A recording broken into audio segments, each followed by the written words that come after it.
Hello दोस्तों, स्वागत है आपका हमारे चैनल पे। आज हम बात करने वाले हैं इंटरनल ऑडिट क्या होता है। तो चलिए स्टार्ट करते हैं। सबसे पहले हम देखते हैं कि इंटरनल ऑडिट में हम क्या क्या देखेंगे। इंट्रोडक्शन देखेंगे, मतलब कि इंटरनल ऑडिट क्या होता है, उसका मीनिंग और उसका functions of internal auditing, scope of internal auditing, objective और पर्पस ऑफ इंटरनल ऑडिट, ये हम देखेंगे अच्छे से। तो चलिए स्टार्ट करते हैं। Internal audit refer to an independent service to evaluate an organization internal controls, its corporate practice, processes and methods. ठीक है। An organization can prepare its accounts and records as per the applicable legal requirements and reporting. ठीक है। Internal audit मतलब एक independent service है जो एक organisation जो होती है उसके इंटरनल कंट्रोल करता है और ये उसके प्रैक्टिस, प्रोसेस और मेथड को इवेलुएट करता है। ठीक है।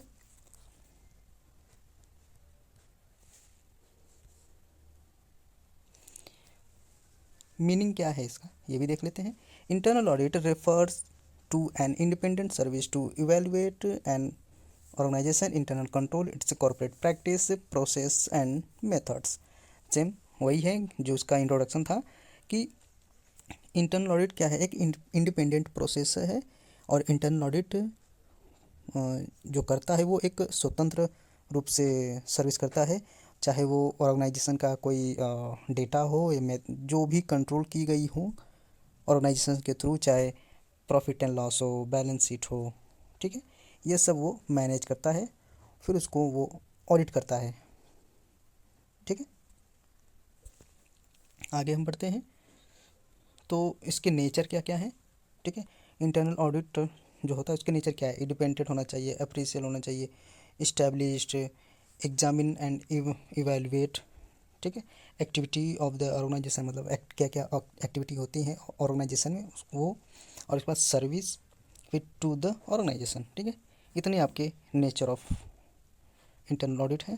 फिर आगे हम देखते हैं तो functions of internal audit. Internal audit के फंक्शन क्या क्या हैं।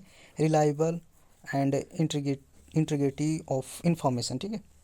रिलायबल मतलब कि आगे हम देखें तो the internal auditor should review the reliable and integrity of financial and operating information and examine the efficiency of the means used to identify, measures, classify and to report such information। ठीक है।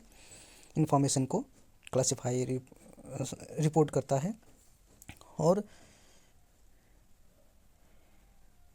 Reliable and integrity of financial operation information देता है। ठीक है। फिर उसके बाद second है जिसमें देखते हैं compliance with policies and procedures, मतलब उसके क्या पॉलिसीज़ हैं और क्या प्रोसीजर्स हैं। ठीक है। तो the system and procedure also have considerable impact on operation of the business enterprises. The internal auditor should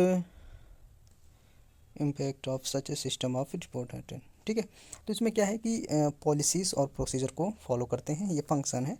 फिर उसके बाद सेफ गार्डिंग द असेस्ट। ठीक है।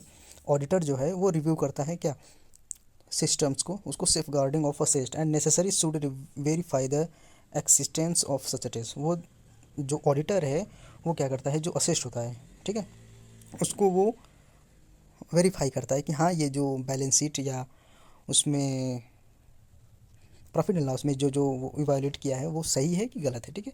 फोर्थ है आपका economical and efficient use of resources. ठीक है।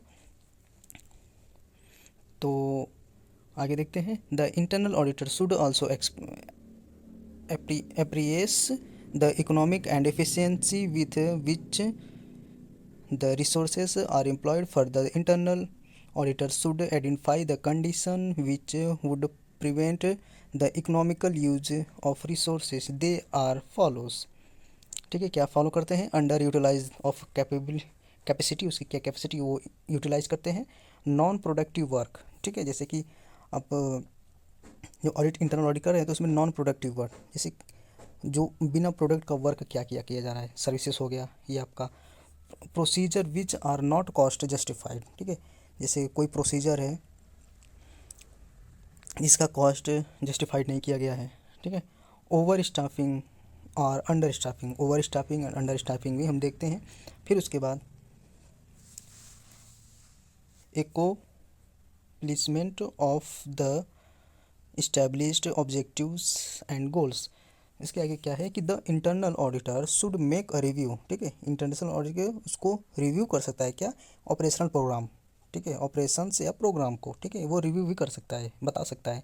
The enterprises and should ascertain whether the result are not inconsistent with established goals and objectives of the enterprises. He should also ascertain whether the programs are carried out as per plan, ठीक है। Scope of internal audit, scope क्या क्या scope है, safe guard the assets हमने पहले ही देखा था। फिर economical and efficient use of resource, ठीक है। फिर reliable and integrity of information, और लास्ट आपका गोल, ऑब्जेक्ट गोल फॉर ऑपरेशंस और प्रोग्राम्स, ओके। देन आपका ऑब्जेक्टिव और पर्पस ऑफ इंटरनल ऑडिट, ठीक है। मेन ऑब्जेक्टिव क्या है ये हम देखते हैं अब। To comment about efficiency of internal control system in force, to give suggestions about improvement of internal control system in organization।